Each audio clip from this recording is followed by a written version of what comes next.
अर्गलास्तोत्रम्। अथ अर्गलास्तोत्रम्।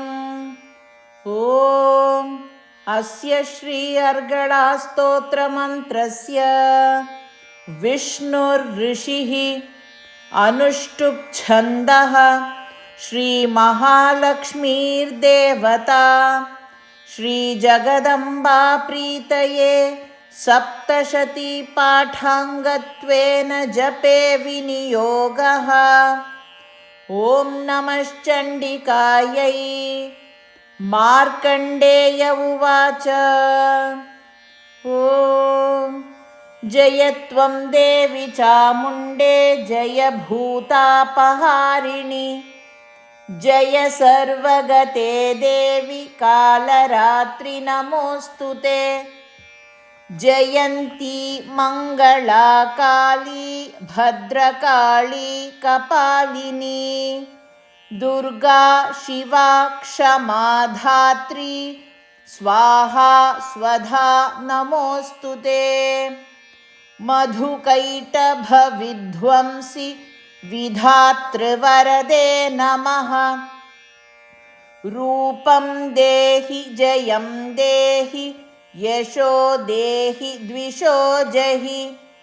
महिषासुरनिर्नाशि भक्तानां सुखदे नमः। रूपं देहि जयं देहि यशो देहि द्विषो जहि। धूम्रनेत्रवधे देवि धर्मकामार्थदायिनि। रूपं देहि जयं देहि यशो देहि द्विषो जहि। रक्तबीजवधे देवि चण्डमुण्डविनाशिनि। रूपं देहि जयं देहि यशो देहि द्विषो जहि। निशुम्भशुम्भनिर्नाशि त्रैलोक्यशुभदे नमः। रूपं देहि जयं देहि यशो देहि द्विषो जहि। वन्दिताङ्घ्रियुगे देवि सर्वसौभाग्यदायिनि। रूपं देहि जयं देहि यशो देहि द्विषो जहि। अचिन्त्यरूपचरिते सर्वशत्रुविनाशिनि। रूपं देहि जयं देहि यशो देहि द्विषो जहि। न तेभ्यः सर्वदा भक्त्या चापर्णे दुरितापहे। रूपं देहि जयं देहि यशो देहि द्विषो जहि। स्तुवद्भ्यो भक्तिपूर्वं त्वां चण्डिके व्याधिनाशिनि। रूपं देहि जयं देहि यशो देहि द्विषो जहि। चण्डिके सततं युद्धे जयन्ति पापनाशिनि। रूपं देहि जयं देहि यशो देहि द्विषो जहि। देहि सौभाग्यमारोग्यं देहि देवि परं सुखं। रूपं देहि जयं देहि यशो देहि द्विषो जहि। विधेहि देवि कल्याणं विधेहि विपुलां श्रियं। रूपं देहि जयं देहि यशो देहि द्विषो जहि। विधेहि द्विषतां नाशं विधेहि बलमुच्चकैः। रूपं देहि जयं देहि यशो देहि द्विषो जहि। सुरासुरशिरोरत्ननिघृष्टचरणेऽम्बिके।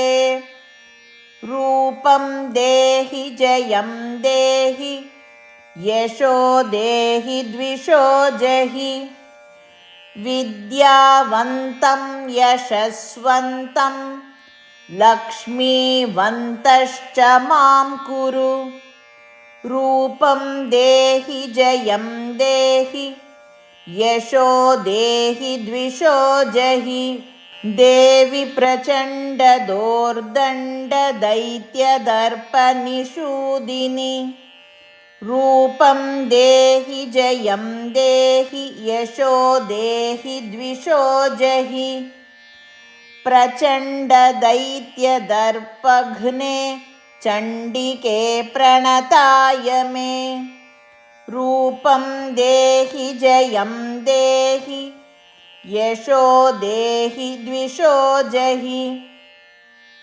चतुर्भुजे चतुर्वक्त्रसंस्तुते परमेश्वरि रूपं देहि जयं देहि यशो देहि द्विषो जहि कृष्णेन संस्तुते देवि शश्वद्भक्त्या सदाम्बिके रूपं देहि जयं देहि यशो देहि द्विषो जहि हिमाचलसुतानाथ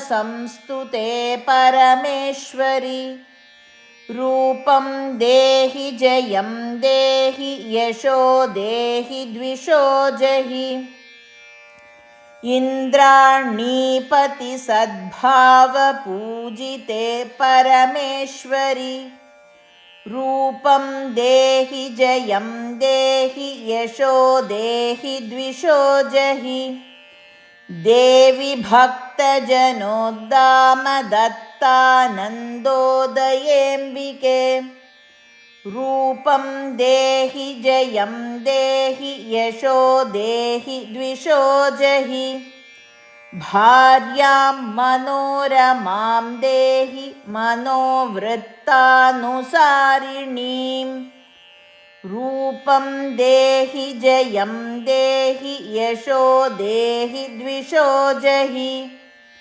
तारिणि दुर्गसंसारसागरस्याचलोद्भवे रूपं देहि जयं देहि यशो देहि द्विषो जहि इदं स्तोत्रं पठित्वा तु महास्तोत्रं पठेन्नरः सप्तशतीं समाराध्य वरमाप्नोति दुर्लभम् इति श्रीमार्कण्डेयपुराणे अर्गलास्तोत्रं सम्पूर्णम्।